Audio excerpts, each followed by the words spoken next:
Good morning. That was loud, sorry. Good morning, everybody. Hope you all have had a good two days at CPAC. This is the last day, and I know everybody's excited for the president this morning. I want to welcome you to Breakfast this morning. I'm Emily Hargan. I'm the Director of Development at ACU. I would like to welcome to this stage our very special guest, Edwin Meese. Yes, thank you. He's a former counselor to the President and Attorney General of the United States, and a Ronald Reagan Distinguished Fellow Emeritus at the Heritage Foundation. He is being joined by our chairman, Matt Schlapp, and they're going to do a little duet here this morning for you all.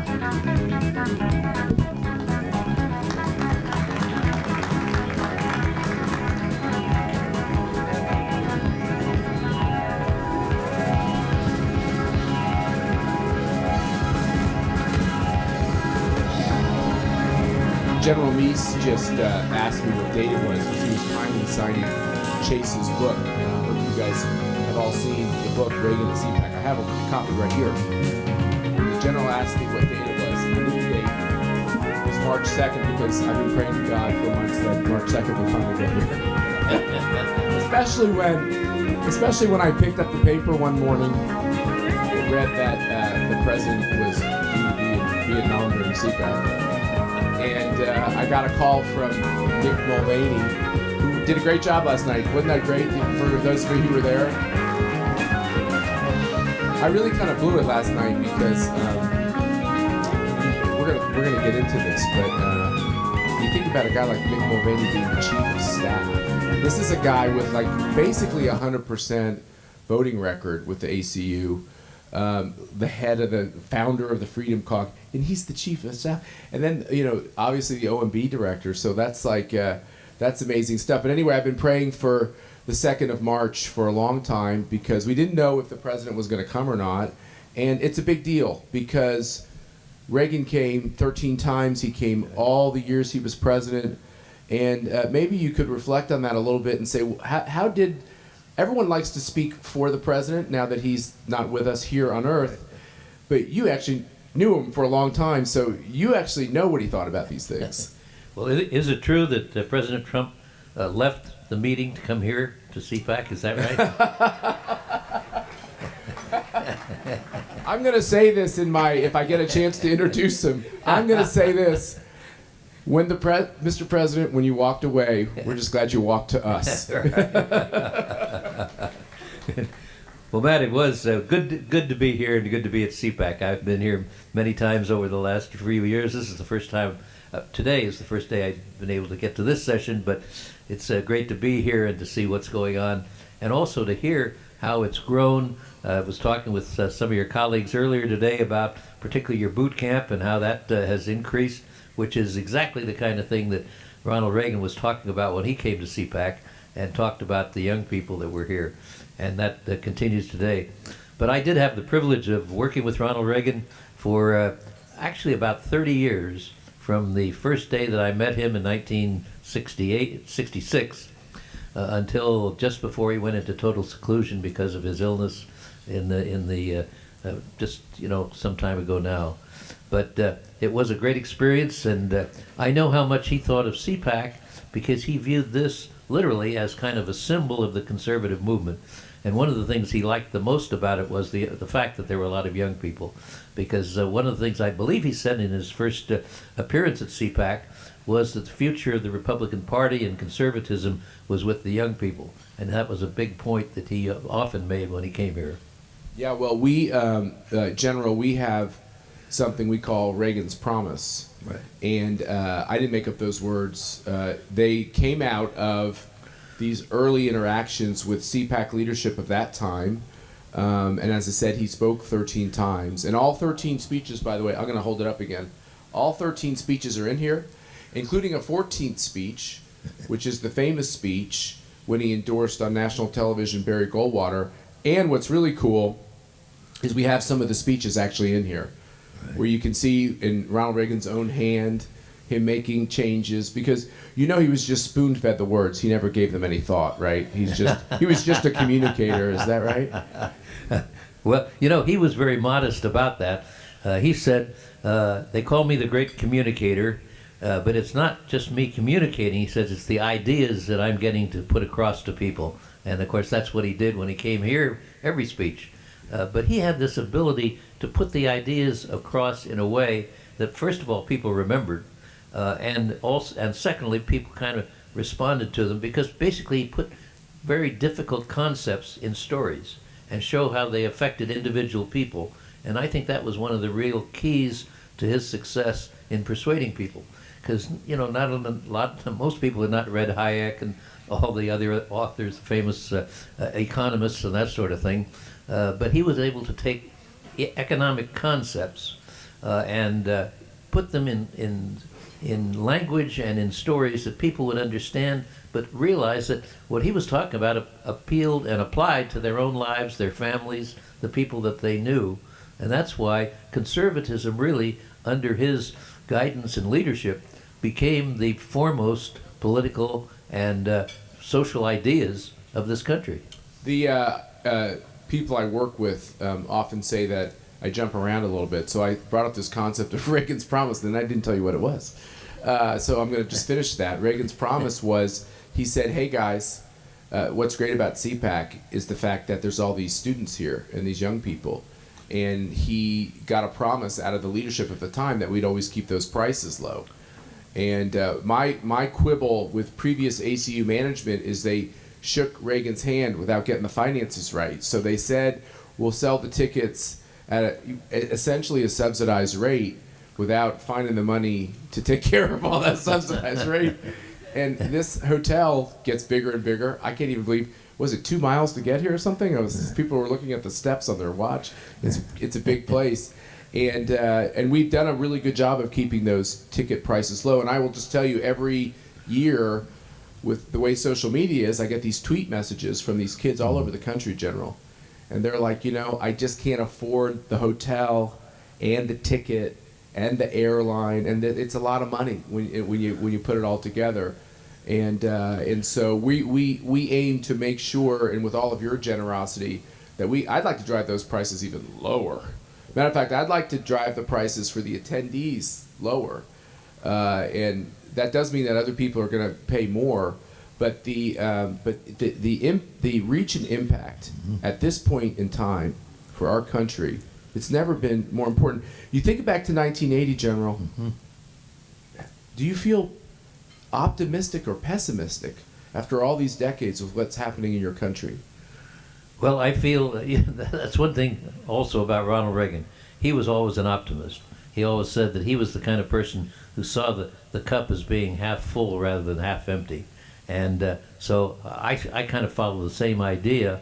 And I think we've got a great opportunity, great future today. I have a lot of worries too, and largely they revolve around the way in which the media is carrying things, but because it's so different from what the facts are, and so a lot of people can be led in our country, and that's why the job of conservatives and conferences like this is really to set people straight and to get the word out, particularly to young people. And one of the things that makes me optimistic is what's going on now. We have more organizations of young people I'm on the board of governors of the Reagan Ranch, for example, and we have lots of young people go through the ranch every year. There are other groups all over. And if we can get the message across, get the facts across to young people, and they in turn can persuade their colleagues on their campuses or where they work, that sort of thing, I'm going to be pretty optimistic about where we can go. But it's not without a sense of responsibility that we have a big role that has to be played if we are going to have people knowledgeable about what is really true, what is correct about politics, what's correct about economics, and the other things that we're dealing with at the present time. Because there's an awful lot of misinformation out there that we have the responsibility to correct. Now, when you read the book, you'll see that Reagan was a man of definitely charm and grace and was a great Irish storyteller. I have to think that there's a little Irish in all of his stories. Right. But he was a tough dude. He was taking on the establishment, the party, the power. People have a misconception. I mean, they only judge him after he achieved the presidency, but along the way, he had to get some nicks and cuts. Absolutely. 1980 was a very tough race.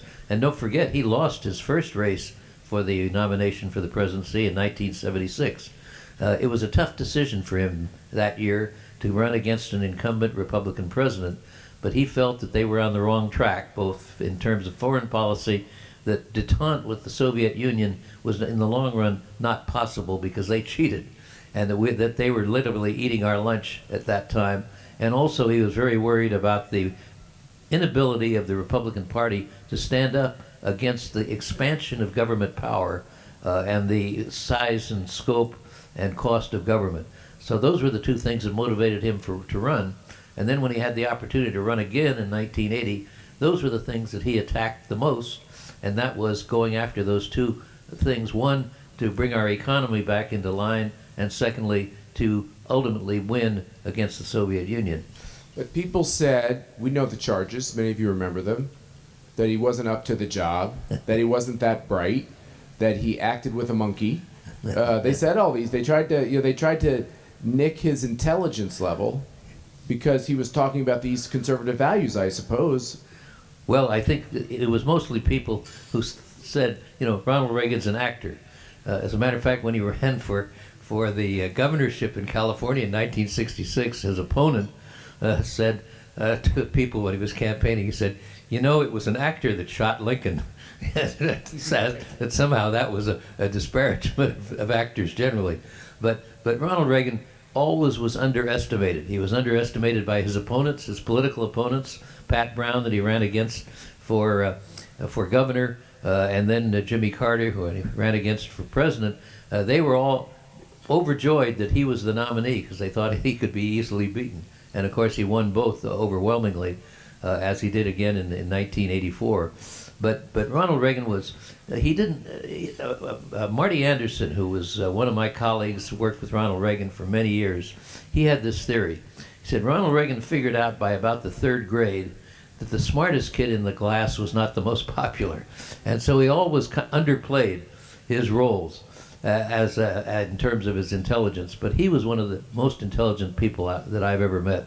I told a little story to some of the folks I was talking with earlier today. My first knowledge of this was I'd been working for him as his legal affairs secretary in Sacramento, the capital of California, for about 3 months. And I had briefed him. I brought in about 15 minutes before we were supposed to go into a meeting of all the major police chiefs in California. And I brought a briefing paper with about 10 points in it, the things that he might say to these police chiefs. And so he looked at it and spent about 2 or 3 minutes looking at it, put it down on his desk, and we talked about some other things. And then as we walked down the hall to this meeting, I was really upset or concerned because he had left the paper on the desk. Well, he went down there and he talked for 20 minutes to those police chiefs, and all 10 of the points I had given him in that briefing, he had assimilated those into his other remarks and gave this talk and hit all 10 of the points. That showed me that he really knew what he was doing, and that this was a very intelligent, a very astute person who was, as he did later on, showed people like Gorbachev, for example, that he was no pushover. So even people we're close to, we sometimes have conflict with or disagreements with. I'm sure this is a totally inappropriate question, but I'm sleep deprived, much like the chief of staff last night. But there had to be some area where you disagreed with him on where he came down, I'm sure you did it in a respectful way as a staff person, but was there something where you just kind of thought, well, I'd do it a different way? Well, I'm really hard-pressed to think of those, although there were times when I would suggest to him something that he might say something a little bit different because somebody might take it the wrong way from what he actually meant. And the nice thing about it was he didn't mind that at all. As a matter of fact, he appreciated the fact when people told him flat out what the truth was or how things were coming out. As a result, he had very few of those situations happen because he did listen to other people. One of the things he said, if the more information I get, the better decisions I'm going to make. And when we sat, he met with his cabinet virtually, well, at least part of the cabinet in cabinet councils, which was small groups of the cabinet. He'd meet at least once or twice a week with some major cabinet event. And he would like to have all members of the cabinet. I think we had 18 members of the cabinet at the time. Even if they were the Secretary of Education and that secretary had something to think about on foreign policy, he was happy to hear it because he had this willingness to listen to others and then take what their ideas, mix them with his own, and come out with some pretty good stuff. So I would imagine in this crowd, the concept of a special counsel is not very popular. This is something you understand well because you were the subject of political attacks, because you were seen as the person who was going to carry out the president's philosophy on the proper role of the Department of Justice and putting judges on the court who have reverence for the Constitution. And your punishment for that, you had your own special counsel, didn't you? You had your own investigation. Why is it that every Republican president gets a special counsel? Any Republican staff member or cabinet secretary that's really making a conservative difference soon finds themselves with an IG investigation, which would lead to a potential special counsel if they don't resign. And one Democratic president gets a special counsel, and he had to do kind of a really terrible thing to get that special counsel in a very public way. What is going on with this? Well, I think you have this use of the system to punish people, and what it really is, it's criminalizing political matters and political differences, and it's weaponizing, using all the tricks possible, including the law, to act out against and try to, first of all, to try to intimidate, and if that doesn't work, then just to eliminate conservatives in the government. And we see this all the time. Ronald Reagan was just the opposite of that. No matter how much people disagreed with him, he never tried to be punitive or do anything that would in any way injure them personally. As a matter of fact, he used to say, I don't have enemies, I have opponents, but they're not enemies. And that was why he was able, I think, to bring so many of the other side, particularly in elections, but also in Congress, over to do the things he wanted done. So we watched President Trump stand by Brett Kavanaugh, which was rather extraordinary. And I'm sure you know Brett Kavanaugh. I know him well and think very highly of him. And he's going to do a good job, I hope. He's going to do an excellent job. As a matter of fact, I think we have as strong a team of conservatives on the court today than we've ever had in the last 25 or 30 years. And by the way, let me say, when I say conservative, I'm not thinking conservative in a political sense. I'm thinking of conservative in a constitutional sense.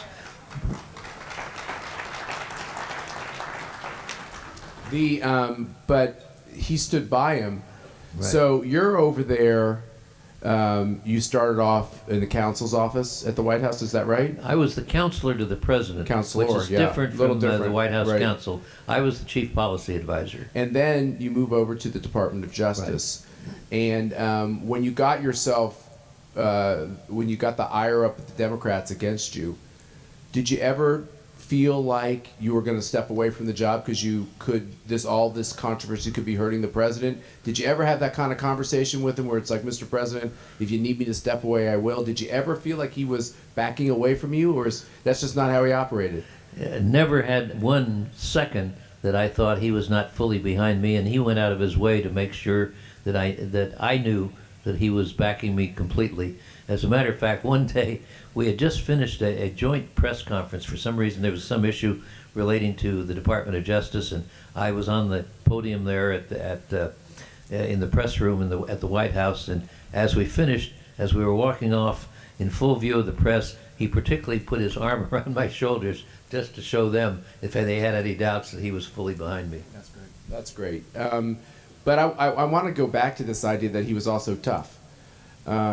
Everyone says, oh, he and Tip O'Neill, they just had a bromance. They just really loved each other. They loved to hang out. I just don't. I have to think that he was being diplomatic and kind, but I bet Tip O'Neill made him pretty mad too. Well, yeah, Tip did, particularly because Tip was a tough, a brawling type politician from Boston, and he was very tough. And while he was amicable in the sense of relatively civil in their conversations and their discussion, he was a very tough advocate for his point of view, which was about 180 degrees opposite of Ronald Reagan's on most issues. And so Tip got pretty tough when he was giving talks and so on.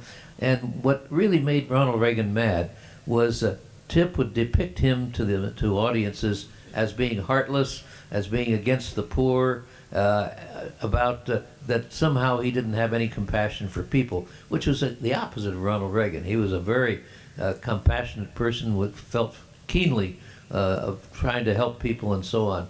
And so that did get him upset because it was a totally false impression of what he was really doing and what he was really, Tip was a believer in big government and government will solve all the problems. Ronald Reagan believed that people would solve problems if government got out of the way. And so that they were at opposite points. And so, Ronald Reagan did make a point of after hours, occasionally having Tip down to have a drink together, swap Irish stories and that sort of thing. It was How many drinks would Reagan have? No more than two? Would he have one? No more than one. I've never seen him have more than one. Yeah. He liked, his best drink was a screwdriver, because I think he liked the orange juice more than he liked the vodka. So I'm going to ask you one more question, and then Emily over there, let me know how we're doing on the program here. But let me ask you one final question. 1976. The president is the not yet president, the governor, is taking on President Gerald Ford, and I have to tell you a wonderful vignette. So I live in the swamp. You do too, and but we fight in the swamp. You got to live in the swamp to fight it sometimes. Right. And I'm at the Kennedy Center with my beautiful wife at something that Viana would probably love to go to, and some performance at the Kennedy Center. And we get in an elevator with a wonderful woman who's now not with us, but the wife of Ken Tomlinson. I think you knew Ken. Right. They're a wonderful couple, and they're talking. It's in an elevator, and they're over talking about the 1976 election, which in Washington everyone's always talking politics, so that's not unusual. And in this huge elevator in the Kennedy Center, filled with people that were not for Reagan in '76, let's just say that, right? This woman in her southern drawl said something nice about Gerald Ford, and she says, "Well, all I can say, I can't imagine why in 1976 anyone could be for Ford." And the whole elevator turned around to look at this horrible woman who would have made such a statement. That presidential campaign, one of the anecdotes that comes out of that is Reagan slams the side, they say, of the plane. He was passionate. He was so close. Ford is beckoning him down to make this speech. Reagan doesn't want to go make this speech. Reagan is competitive, right, to the very inner of his bones, and he's right there, and he comes just shy of it. And he comes down and gives this spellbinder of a speech. Tell us a little bit about that moment. Do we have that right? Well, not quite. The reason that Ronald Reagan didn't want to come down had nothing to do with being angry. As a matter of fact, he never said a bad word about Jerry Ford personally, but he didn't want to take away. He thought that was the president's night because he had just won the nomination, and he didn't want to interfere or look like he was intervening. So that was why he resisted. Maybe he also knew he'd steal the show, which is kind of what he ended up doing because he was so well spoken. Well, as I say, he didn't want to try to step on the lines of the president, but he did, and then he gave this talk, and it really was a talk of bringing people together, backing the president in the election.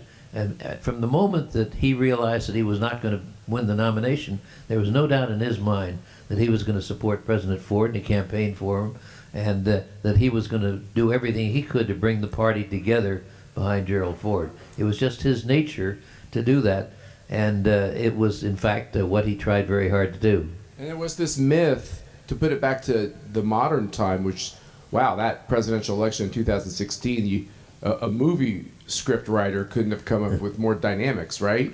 Especially on our side of things. And I remember I was at the Republican convention. I won't tell you who I was talking to, but various people about this whole idea of endorsing Donald Trump, who was the nominee.